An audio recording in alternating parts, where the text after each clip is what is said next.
Salut tout le monde, bienvenue à la table podcast ludique pour une autre vidéo de déballage. Vous êtes avec Eric, j'espère que vous allez bien.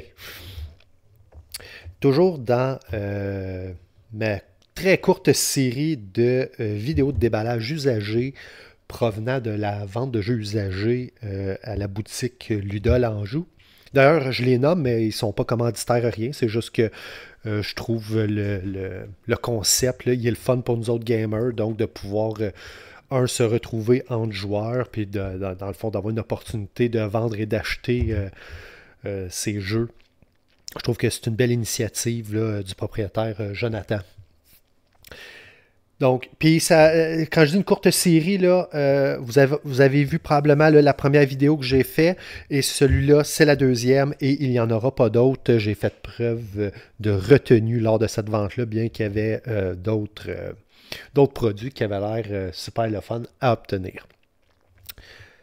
Beyond the Sun. Beyond the Sun, c'est supposé d'être un jeu de... dans le fond, c'est un tech tree, c'est de bâtir un arbre technologique. Il y en a qui disent que c'est juste ça et ça manque de contenu. D'autres disent que le fait que c'est une distillation du concept, ça le rend super intéressant. Moi, ça m'a attiré.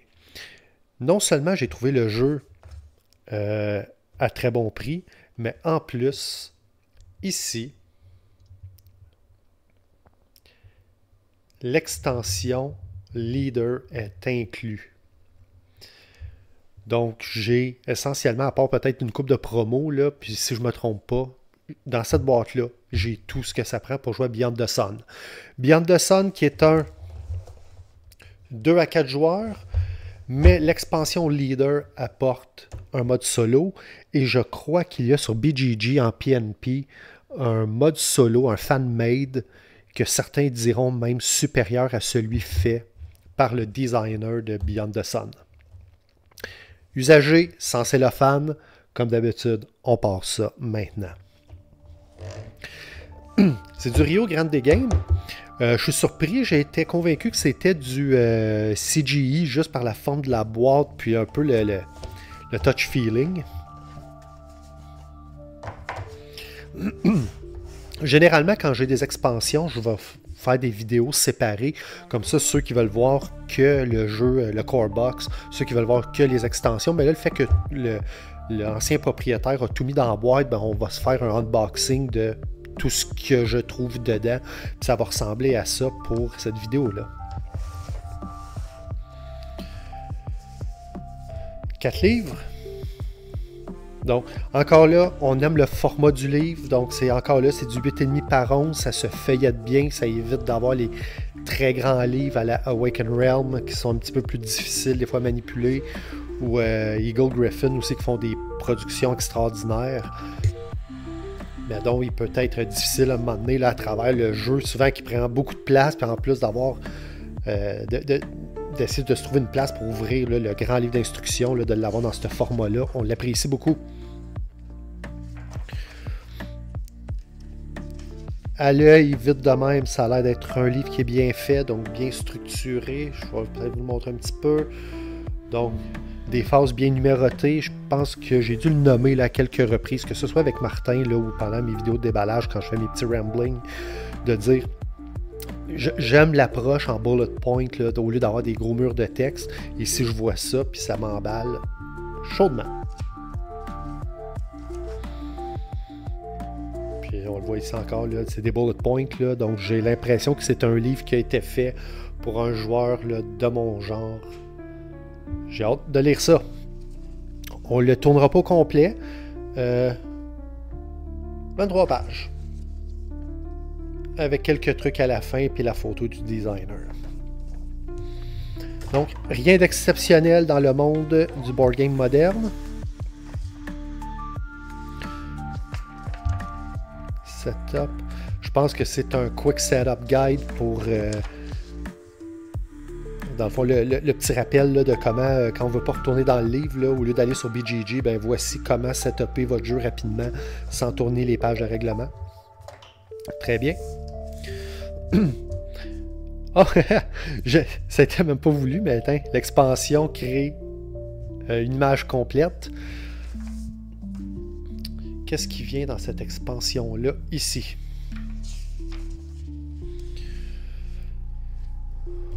Certaines cartes, leader, je crois que ça va être peut-être des forces, des capacités asymétriques. Quelques cartes, une track et certains autres trucs ici.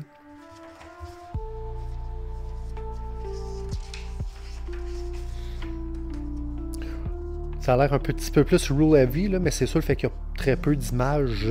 On a l'impression de voir que du texte, mais il est assez bien aéré. Je pense que ça va bien se faire. Et puis, on parle de combien de pages pour cette expansion-là? On parle de... Bon, je pense que la caméra a de la misère à focusser, là, mais c'est 7 pages. Plus un mode solo. Probablement que les pièces spécifiques au mode solo, on va les voir dans l'autre livre. Mais ça donne un 8 pages, là, on ne le voit pas ici, c'était 7, mais avec l'exemple ici, là, donc c'est pas des rappels, c'est vraiment un exemple de tour. Donc c'est un 8 pages. Au total, là, avec tout ça, ça va nous faire quand même pas mal de livres d'instructions. On ramène ça. Je crois que cette tablette-là, c'est une tablette là, pour faire un peu 4X civilisation. Donc on part de la Terre puis nous faire voyager.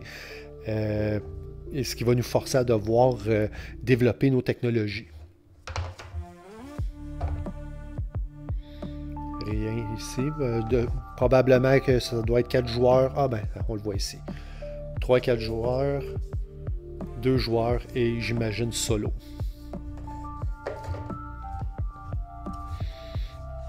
On se garde le board pour la fin.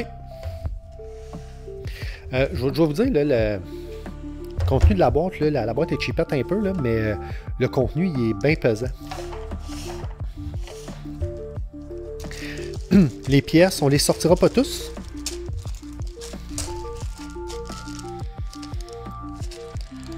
Fameux cristaux, là, on commence à connaître ce moule-là. N'importe qui là, qui a joué avec des jeux avec des ressources, on reconnaît un petit peu le moule là, du gem, du cristal. Un peu là. Caméra, aide-moi un petit peu. Donc, moule classique.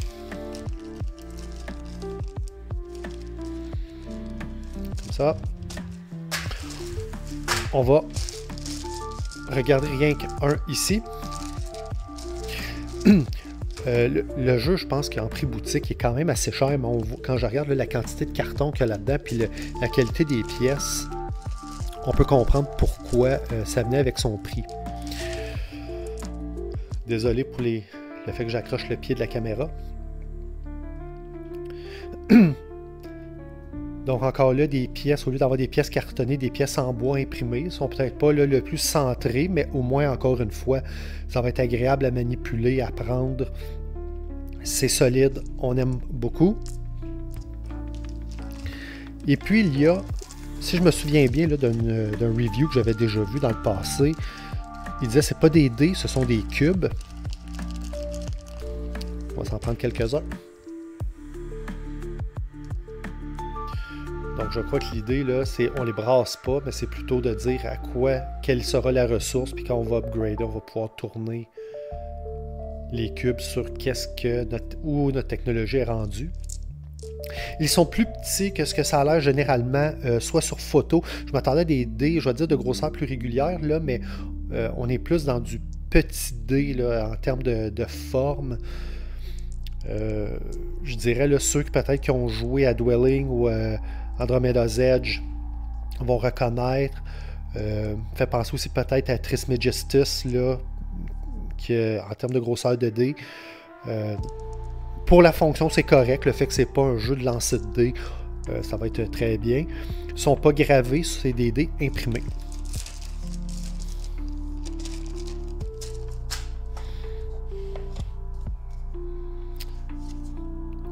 Des aides de jeu. Je trouve ça toujours très drôle quand je regarde là, en termes de production que des trucs comme un aide de jeu. Tu sais, des fois, on se dit aussi qu'une compagnie pourrait couper pour essayer de rendre sa production plus accessible. Je ne veux pas dire plus cheap, mais de faire du cost-cutting à la bonne place. Je suis pas sûr. On aime toujours ça, du carton, puis ils sont bien faits, puis c'est solide.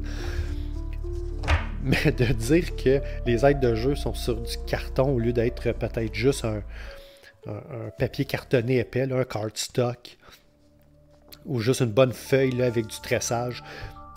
Peut-être qu'un coût rendu à l'usine là, pour le faire, finalement, ça revient moins cher parce que c'est toute la même machine qui l'imprime. Who knows? Je connais pas la logistique. Enfin, ça vient avec, on le prend.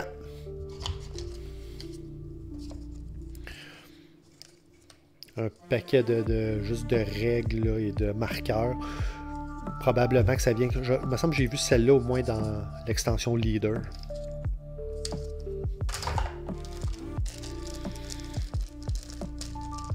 Paquet de jetons.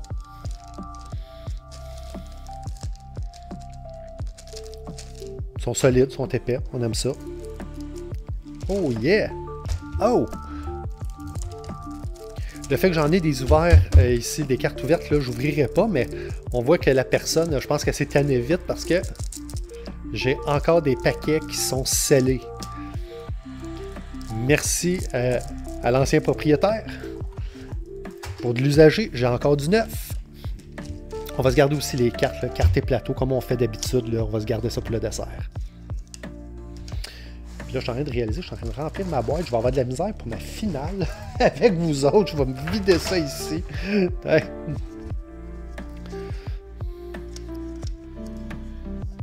Tier 1, Tier 2. On voit que ça doit être sur des trucs, soit pour initialiser la carte, soit pour faire l'initialisation de la carte, soit pour faire du random ou peut-être avoir une variante. Même chose ici, j'ai l'impression que c'est des pour recouvrir là, certains espaces.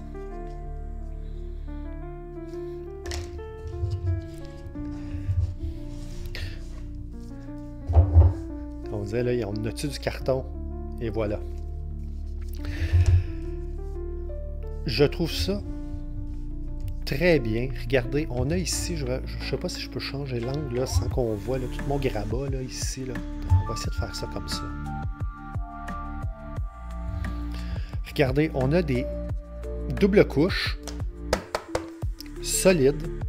Il y a un petit peu de give dessus, là, mais rien de malade. Mais ce n'est pas un vrai double couche. Ils ont mis un carton mince et ça fait en sorte que du moins le carton n'est pas gondolé. Il n'y a pas de warping dessus. J'ai hâte de voir comment ça va se définir en gameplay. Et comment ça que si... En tout cas, si mon expérience est bonne, comment ça se fait qu'il n'y a pas plus de producteurs de jeux qui ont pris cette route-là. On aime toujours ça, avoir du double couche, là, puis surtout on se rappelle là, du bordel de Terraforming Mars, là, où c'est que ça venait juste sur un petit carton, là, puis moindrement que tu accrochais à la table, tous tes cubes se promenaient. Je veux bien croire que ça peut être un coût supplémentaire, mais on n'est pas toujours obligé d'avoir le gros double couche très profond. Ça, pour moi, là, ça a l'air de faire la job en masse. C'est simple couche. J'ai vu tantôt Advance. C'est-tu ici? Oui, Advance. C'est-tu toutes des Advance? On a-tu des de base? Basic. Ah, donc c'est peut-être ça. 1, 2, 3, 4, 5. 1, 2, 3, 4, 5. Donc ça doit être 2 plateaux par faction, un de base et un avancé.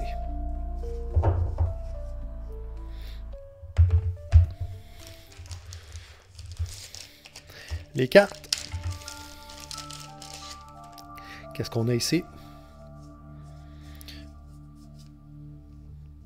On va y aller avec les dos en premier. Là. Je pense que toutes les cartes ont été mises un sur l'autre.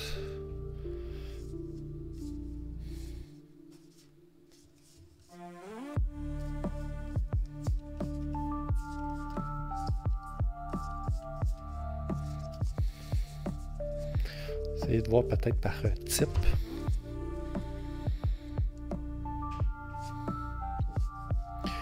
Aucune idée qu'est-ce qui peut être un événement, qu'est-ce qui peut être un bonus, qu'est-ce qui pourrait être une force asymétrique. Le sachant pas. Je sais que je les ai tournés assez vite. Là, vous ferez pause là, si jamais vous êtes curieux de voir à quoi ça rime tout ça. Ça, je crois que c'est vraiment le développement de notre arbre. Niveau 1, niveau 2, niveau 3.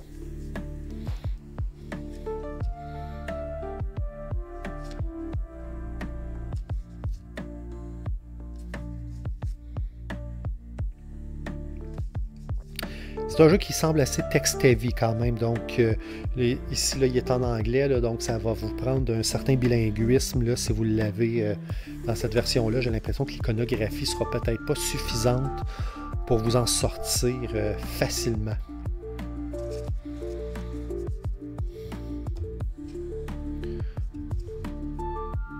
Et ici, on a dessus une sorte ou on en a deux?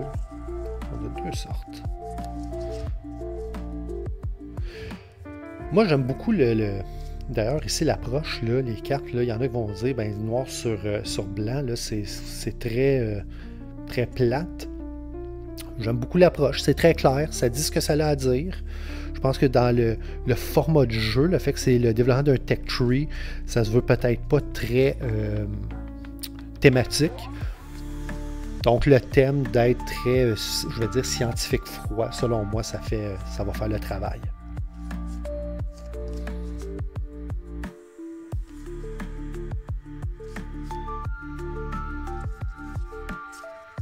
J'aimerais ça vous parler plus, mais aucune idée qu'est-ce que font chacun des paquets de cartes. Donc, c'est difficile pour moi de faire une narration. Donc, je vous permets, là, peut-être juste avec la petite musique d'ambiance, là, de regarder qu'est-ce qu'il y en est. Puis, ça vous permettra de savoir si au moins au niveau du design, il y a quelque chose là qui vous attire. Comme ça a été le cas pour moi.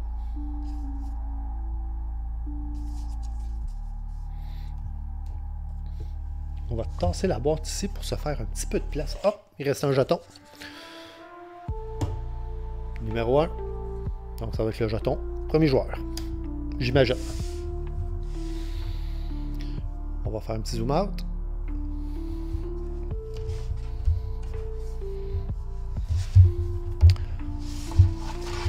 C'est pas obligé. On va le regarder très très peu. Mais je trouve que c'est toujours un bel effort d'une compagnie de production que de mettre une belle image derrière son plateau. Le côté un peu, évidemment c'est un jeu qui parle de l'espace, mais aussi très science-fiction là, avec un petit peu là, les auras, là, un petit peu de néon, les lignes comme ça. Moi, ça me parle. Non, dans ce sens-là. Hop.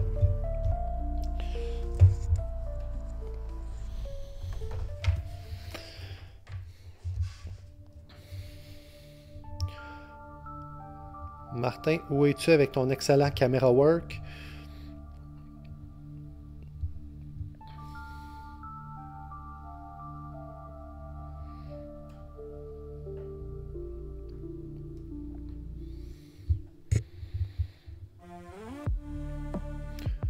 Je trouve ça très joli. Il y a du monde qui disent qu'ils trouvent ça terne. J'imagine qu'avec les cartes, ça va créer un peu de contraste sur le board, là, bien qu'étant un tech tree, là, on ne s'attend pas non plus à des artifices extraordinaires. Moi, tant que ça fonctionne, je sens que je vais avoir du fun avec ça. On l'espère. Et puis, désolé pour le peu de narration. Habituellement, j'ai beaucoup de choses à dire, mais là, je pense que j'étais intéressé à l'essayer, mais j'ai pas fait non plus tant de lecture que ça. Autre que de voir une couple de reviews, ce que les gens pouvaient dire ou pas par rapport à cette production-là. Et c'est ce qui va conclure notre déballage de Beyond the Sun avec l'expansion, quelque part dans tout ce foutoir-là, de l'expansion Leader. Merci tout le monde de vous être joints à moi et on se revoit très bientôt à table. Salut là!